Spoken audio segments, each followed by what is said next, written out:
మన ప్రభువైన యేసుక్రీస్తు నామమున మీ అందరికీ వందనాలు చెల్లిస్తూ ఉన్నా. అందరూ బాగున్నారు కదా? దేవుడు తన కృప ద్వారా మనకిచ్చిన ఆయుష్ని బట్టి, ఆరోగ్యాన్ని బట్టి, మనకిచ్చిన ఈ ధన్యతను బట్టి మన తండ్రి అయిన దేవునికి మహిమ కలుగును గాక. ఆమేన్. ప్రార్థన చేస్తున్నా. మమ్మల్ని మిక్కిలుగా ప్రేమిస్తూ ఉన్న మా పరలోకపు తండ్రి, నీకు వందనాలు చెల్లిస్తూ ఉన్నాం. పరిశుద్ధుడవు నీవు, మహోన్నతుడవు నీవు, అద్వితీయుడవు నీవు, ఆరాధనీయుడవు నీవు, ఆది సంభూతుడవు నీవు.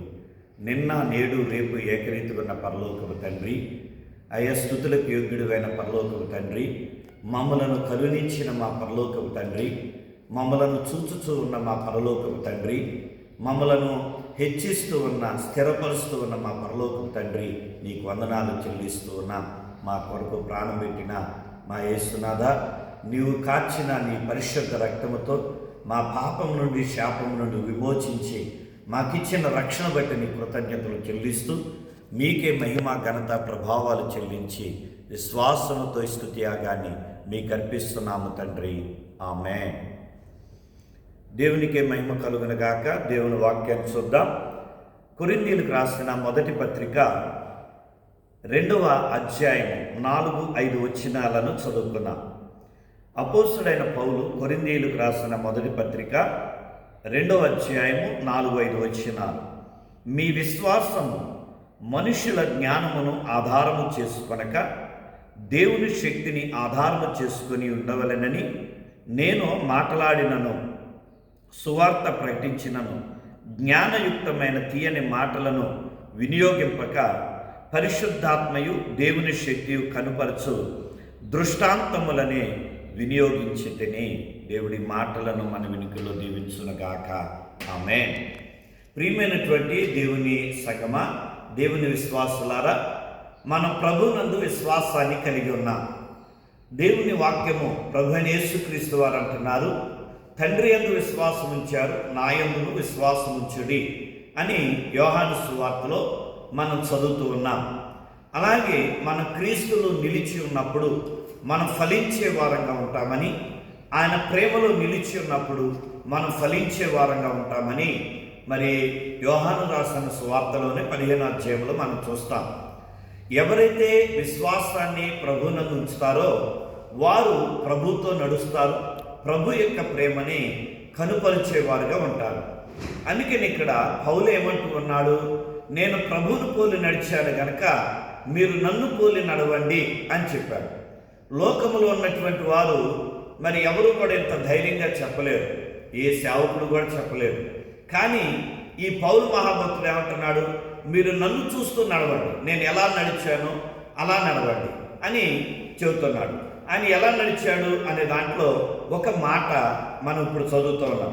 ఎలా నడిచాడంట, అతడు మనల్ని హెచ్చరిస్తూ మనం తెలియజేస్తూ ఉన్న మాట, నేను మనుషుల యొక్క జ్ఞానం మీద నేను ఆధారపడలా అని చెబుతున్నాడు. మీ విశ్వాసం అనేది మనుషుల జ్ఞానం మీద కాక దేవుని యొక్క జ్ఞానం మీద ఆధారపడి ఉండాలి.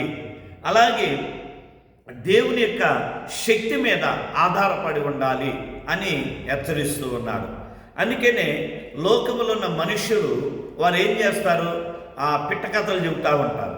పిట్టకథలు లేదా మనల్ని ఆహ్లాదంగా ఉంచడం కొరకై నవ్వొచ్చే విధంగా ఏదేదో కల్పించి చెబుతూ ఉంటారు.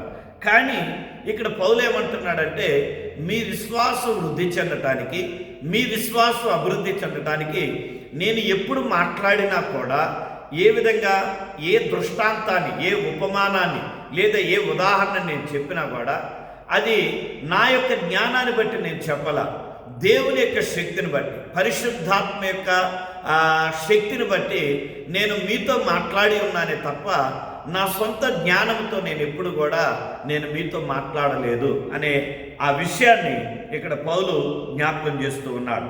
అందుకనే ప్రియమైనటువంటి వాళ్ళరా, మనం మనుషుల యొక్క మాటలో విలువ అనేది లేదు, కానీ దేవుని యొక్క మాట చాలా విలువైనది.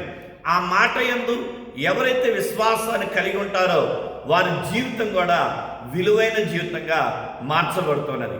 ఈ లోకంలో ఒక వ్యక్తి మరణించిన తర్వాత విలువ లేనివాడిగా ఉంటాడు. కానీ యేసుక్రీస్తుని నమ్మి క్రీస్తునందు విశ్వాసము కలిగిన వ్యక్తి, అనగా దేవుణ్ణి ప్రేమించినటువంటి వ్యక్తి, దేవునికి లోబడినటువంటి వ్యక్తి యొక్క మరణము కూడా విలువైనది అని దేవుని వాక్యం సెలవిస్తూ ఉన్నది.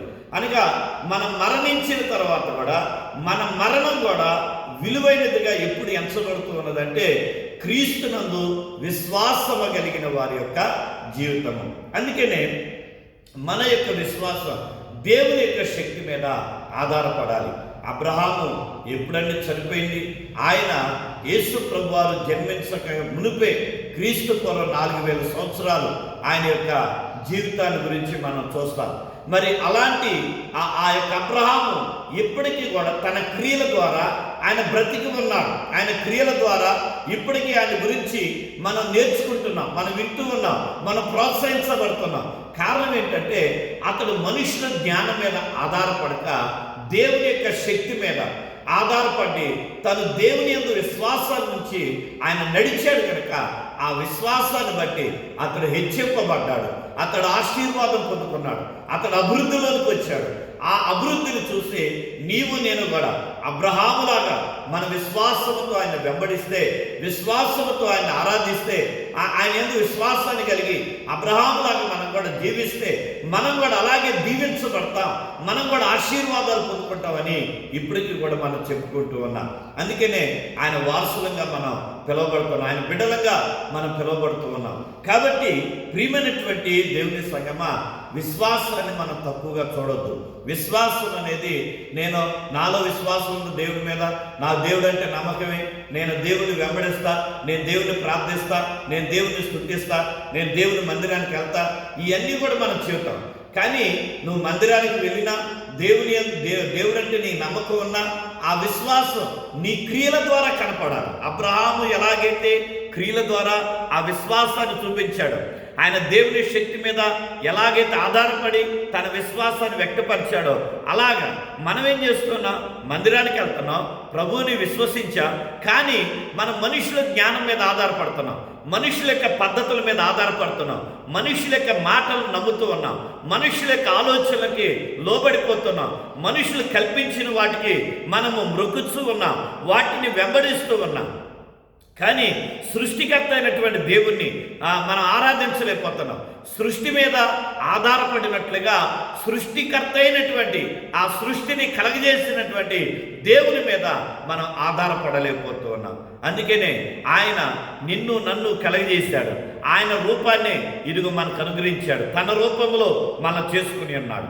కనుక అలాంటి ఆత్మస్వరూపుడైనటువంటి దేవుణ్ణి మన విశ్వాసముతో ఆరాధించే వారంగా, విశ్వాసముతో ఆయన మీద ఆధారపడే వారంగా మనం జీవించాలి అని ఈ ఉదయకాలం మందు జ్ఞాపకం చేస్తూ ఉన్నా. అందుకనే పౌలు ఈ మాటలు తెలియజేస్తూ ఉన్నాడు. ఏమన్నాడు? మీ విశ్వాసము, మన విశ్వాసము ఎవరి మీద ఆధారపడకూడదంట? మనుషుల జ్ఞానాన్ని ఆధారం చేసుకోవద్దు.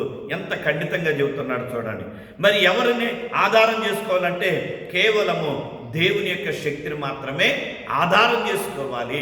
అందుకని అబ్రహాము ఆ శక్తి మీద ఆధారపడ్డాడు, అబ్రహాము ఆ శక్తిని ఆశ్రయించాడు కనుక అతడు వృద్ధాప్యములో ఆ సంతానాన్ని పొందుకున్నాడు. వృద్ధాప్యములో ఆ సంతానం ద్వారా ఆయన వాగ్దానము ఆయన జీవితంలో నెరవేర్చబడి ఉన్నది. ఎందుకంటే ఆయన నమ్మాడు కనుక అది అతనికి నీతిగా ఎంచబడి అతడు నీతిమంతుడిగా తీర్చబడ్డాడు. కాబట్టి ఉదయకాల సమయంలో నీవు కూడా క్రీస్తునందు విశ్వాసాన్ని కలిగి ఉండాలి. క్రీస్తునందు విశ్వాసము కలిగిన వారు పై సంగతులను గురించి ఆలోచిస్తారంట. పై సంగతులు అంటే పరలోక సంబంధమైన సంగతులను గురించి ఆలోచిస్తారు. వారు పండుకున్నా, కూర్చున్నా, తింటున్నా, బయటికి వెలుచున్నా వారు ఎప్పుడు కూడా పరలోక సంబంధమైన ఆలోచనలు వారు కలిగి ఉంటారు. లోక సంబంధమైన ఆలోచనలు, పాపానికి సంబంధించిన ఆలోచనలు, పాపానికి సంబంధించిన ఆ ఊహలు వారి యొక్క హృదయాల్లో నుండి తీసివేసుకుంటూ పరలోక సంబంధమైన ఊహతో, ఆలోచనతో వారు బ్రతుకుతూ ఉంటారు. అందుకని ఇక్కడ మరి పౌలు మాట అంటూ ఉన్నాడు, ఆ యొక్క మన అట్టి విశ్వాస జీవితం ద్వారా మనం ఇతరులు కూడా ప్రభావితం చేయగలుగుతాం. ఎందుకంటే దేవుని యొక్క మాటని ఎవరైతే విశ్వసిస్తారో వారి జీవితాలు అద్భుతాలు జరుగుతాయి. యోసేపు దేవుని మాట యందు విశ్వాసాన్ని కలిగి ఉన్నాడు కనుక అతడు పొతీఫర్ అనే వ్యక్తిని ప్రభావితం ప్రభావితం చేయగలిగాడు. అలాగే చెరసాల నాయకుడిని ప్రభావితం చేయగలిగాడు. మరి అలాగే ఫరోని కూడా ఆయన ప్రభావితం చేయగలిగాడు. ఆయన క్రియల ద్వారా, ఆయన ప్రవర్తన ద్వారా, తాను దేవుని యొక్క విశ్వాసం మీద ఆధారపడటం ద్వారా. అలాగే మరి దేవుని యొక్క వాక్యంలో చూస్తే రూతు, ఆమె ఒక అన్యురాలు, ఆమె కూడా ప్రభువుని విశ్వసించడం ద్వారా బోయాజుని, అలాగే బోయాజుతో పాటు నయోమిని, మరి అక్కడ ఉన్నటువంటి పనివారందరినీ కూడా ఆమె ప్రవర్తన ద్వారా, ఆమె క్రియల ద్వారా ప్రభావితం చేయగలిగింది.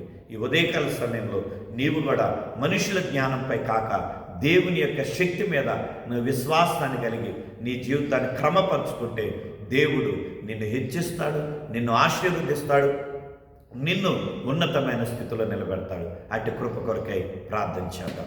పరిశుద్ధుడు అయిన తండ్రి, నమ్మదగిన మా ప్రభు, నీకు వందనాలు చెల్లిస్తూ ఉన్నా.